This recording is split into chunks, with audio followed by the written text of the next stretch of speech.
नमस्कार दोस्तों, स्वागत है आपका हमारे YouTube channel Mahasu coaching classes में। जैसे कि हमने पिछली जो वीडियो थी कि पिछली जो क्लास हुई थी उसमें हमने उत्तराखंड में स्थित जो राष्ट्रीय उद्यान थे उनके बारे में बात करी, साथ ही जो वन्यजीव विहार थे उनके बारे में भी हमने पिछली वीडियो में बात कर ली थी। आज जो हम बात करेंगे जो राज्य में स्थित जो संरक्षण आरक्षित जो आरक्षित क्षेत्र हैं उनके बारे में आज हम बात करेंगे। तो आप सभी को पता होगा जो राज्य में जो संरक्षण आरक्षित क्षेत्रों की संख्या है वह 4 है।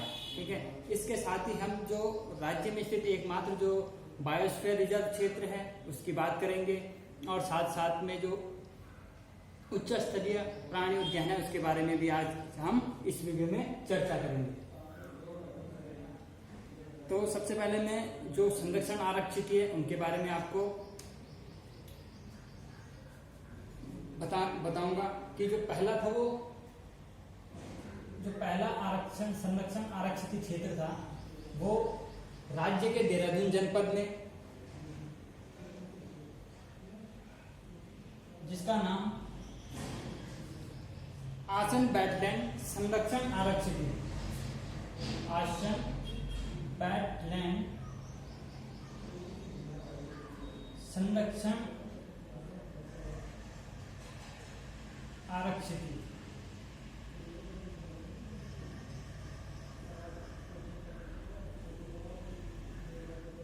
इसकी लोकेशन जो है राज्य के देहरादून जनपद में है। अगर इसकी स्थापना की बात करते हैं तो इसकी जो स्थापना की गई थी वह 2005 में की गई थी। अगर स्थापना की बात करते हैं तो स्थापना इसकी 2005 में की गई थी। अगर क्षेत्रफल की बात करते हैं तो जो इसका क्षेत्रफल है, इसका क्षेत्रफल वो 440 वर्ग हेक्टेयर, 440 वर्ग हेक्टेयर इसका जो है क्षेत्रफल है। ये आसन जो बैटलैंड संरक्षित जो है आरक्षित क्षेत्र है, यहाँ पे आपको तरह तरह के विभिन्न प्रकार के जो पक्षियों की प्रजातियां वो देखने को मिलती है। खासतौर पर यहाँ पे जो विदेशी पक्षी होते हैं वो आपको शीत ऋतु में यानी कि नवंबर दिसंबर के माह में यहाँ पे आपको अधिक मात्रा में जो विदेशी पक्षी होते हैं वो देखने को मिलेंगे, जिनमें जो फेमस है साइबेरियन सारस हो गया, ऐसे बहुत सारे जो पक्षी हैं वो यहाँ पे आपको शीत ऋतु में देखने को मिलते हैं। इसकी जो स्थिति राज्य के देहरादून जनपद में, स्थापना इसकी 2005 में की गई थी। क्षेत्रफल इसका जो है 440 वर्ग हेक्टेयर है। अगर हम दूसरा जो संरक्षण आरक्षित क्षेत्र है उसकी बात करते हैं तो दूसरा आपका राज्य के देहरादून जनपद में स्थित है। राज्य के हरिद्वार जनपद में स्थित है। जो पहला आपका आसन बैटलैंड देहरादून जनपद में स्थित है, दूसरा जो आपका संरक्षण आरक्षित क्षेत्र है वह हरिद्वार जनपद में स्थित है, जिसका नाम झिलमिल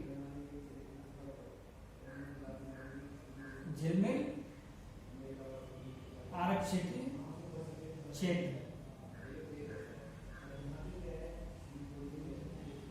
झिलमिल आरक्षित राज्य के हरिद्वार जनपद में स्थित है। अगर इसकी स्थापना की बात करते हैं तो जो इसकी स्थापना होती है वह 2005 में।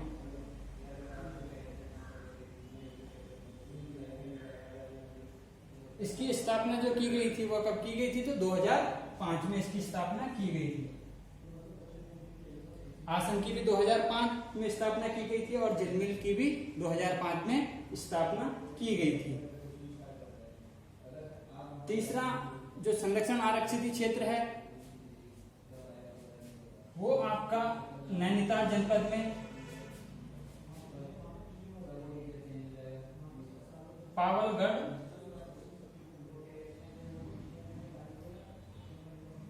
आरक्षित क्षेत्र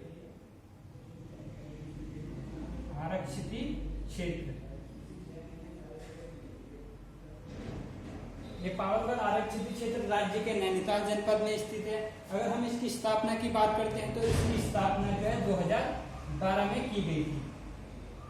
इसकी स्थापना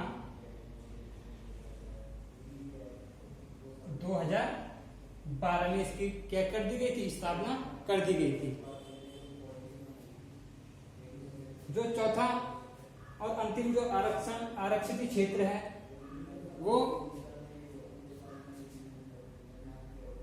वो भी नैनीताल जनपद में स्थित है, जिसका नाम है Naina Devi Himalayan bird conservation reserve. Naina Devi Himalaya bird conservation reserve.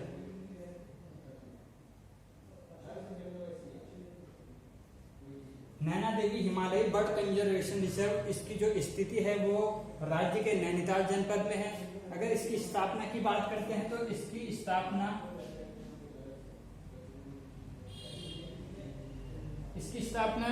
2015 में की गई थी।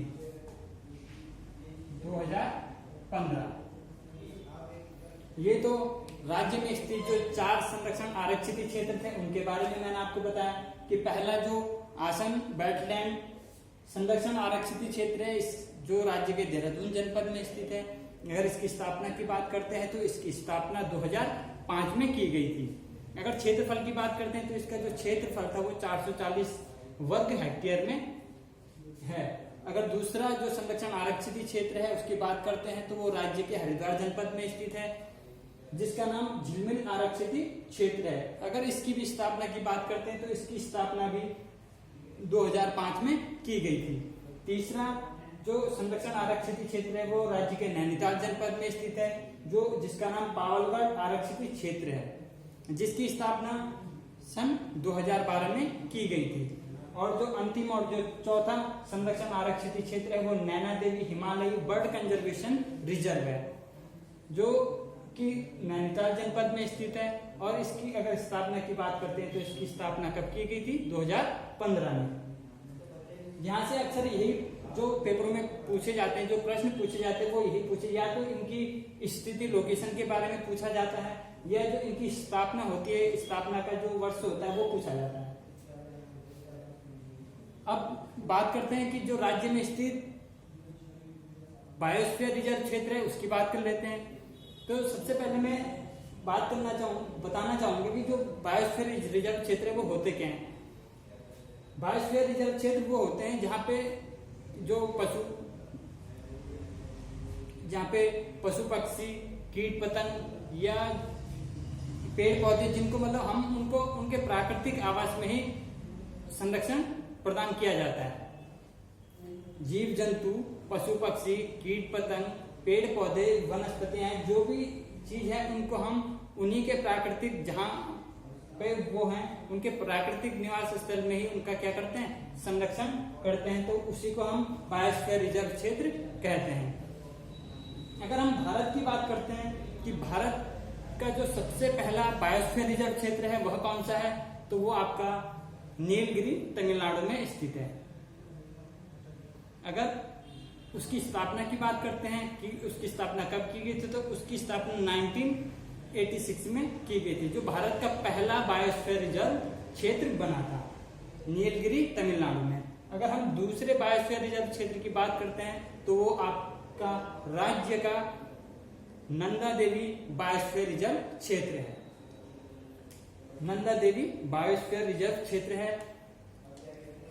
अगर टोटल भारत में कुल बायोस्फीयर रिजर्व क्षेत्रों की बात करते हैं तो टोटल कितने हैं, 18 बायोस्फीयर रिजर्व क्षेत्र टोटल भारत में स्थित हैं, जिनमें से जो नंदा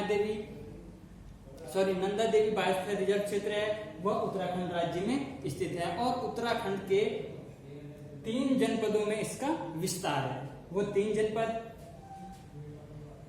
चमोली, बागेश्वर और पिथौरागढ़। चमोली, बागेश्वर और पिथौरागढ़, इन 3 जनपदों में नंदा देवी बायोस्फीयर रिजर्व फैला हुआ है। नंदा देवी बायोस्फीयर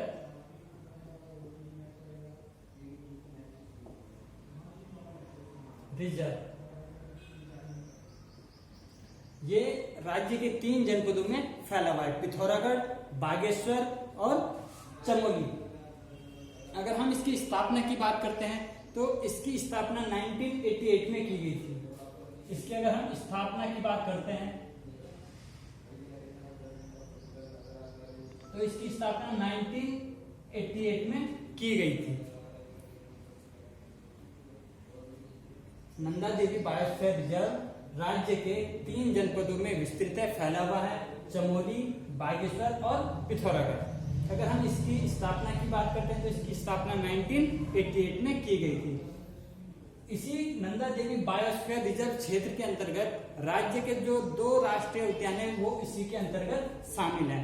पहला आपका फूलों की घाटी,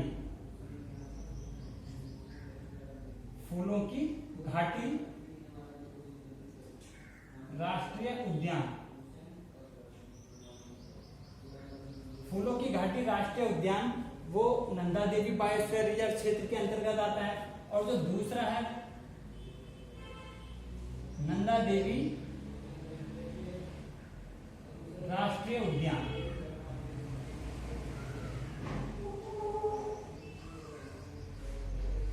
नंदा देवी राष्ट्रीय उद्यान और फूलों की घाटी राष्ट्रीय उद्यान, ये दोनों नंदा देवी बायोस्फीयर रिजर्व क्षेत्र के अंतर्गत शामिल हैं। अगर फूलों की घाटी जो राष्ट्रीय उद्यान, इसकी स्थापना की बात करते हैं तो इसकी जो स्थापना हुई थी 1982 में की गई थी और नंदा देवी राष्ट्रीय उद्यान की स्थापना भी 1982 यानी कि 1982 में फूलों की घाटी और नंदा देवी राष्ट्रीय उद्यान की स्थापना की गई थी।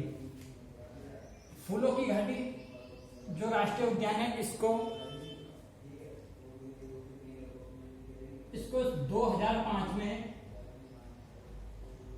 यूनेस्को की जो विश्व विरासत जो धरोहर की श्रेणी होती है उसमें शामिल किया था फूलों की घाटी को सन 2005 में। अगर नंदा देवी की बात करते हैं तो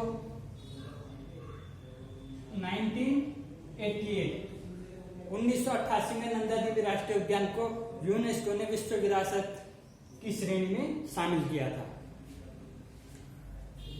अगर हम नंदा देवी बायोस्फीयर रिजर्व जो क्षेत्र है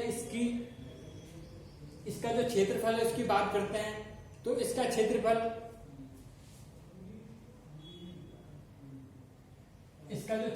है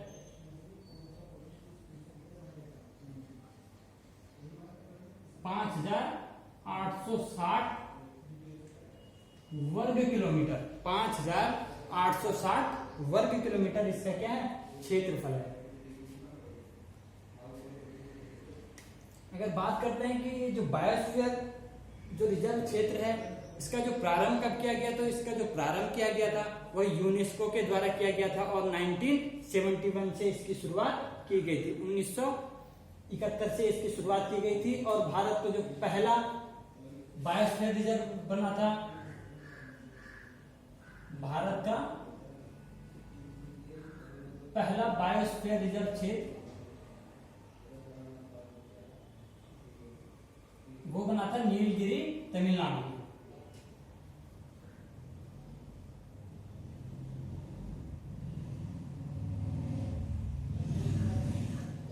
पहला बना था 1986 में। भारत का पहला बायोस्फीयर रिजर्व क्षेत्र 1986 में नीलगिरी, तमिलनाडु को बनाया गया था। जबकि जो दूसरा बायोस्फीयर रिजर्व क्षेत्र बनाया गया था वो उत्तराखंड में स्थित नंदा देवी बायोस्फीयर रिजर्व क्षेत्र घोषित किया था। इसकी जो स्थापना की गई थी वो 1988 में की गई थी। तो मैंने अभी आपको बताया यहाँ से ज्यादा वैसे क्वेश्चन नहीं पूछे जाते, यहाँ से सिर्फ इनकी ये लोकेशन और इनकी जो स्थापना होती है ये पूछा जाता है, या आपसे यहाँ पे ये पूछा जा सकता है कि जो नंदा देवी राष्ट्रीय उद्यान है या फूलों की घाटी राष्ट्रीय उद्यान है, इनको जो यूनेस्को की विश्व विरासत की श्रेणी में किस वर्ष शामिल किया गया था, और साथ ही इनकी जो है लोकेशन के बारे में पूछा जा सकता है। तो ये सभी बातें आपको ध्यान में होनी चाहिए। आज के लिए बस इतना ही, मिलते हैं अगली वीडियो में। धन्यवाद।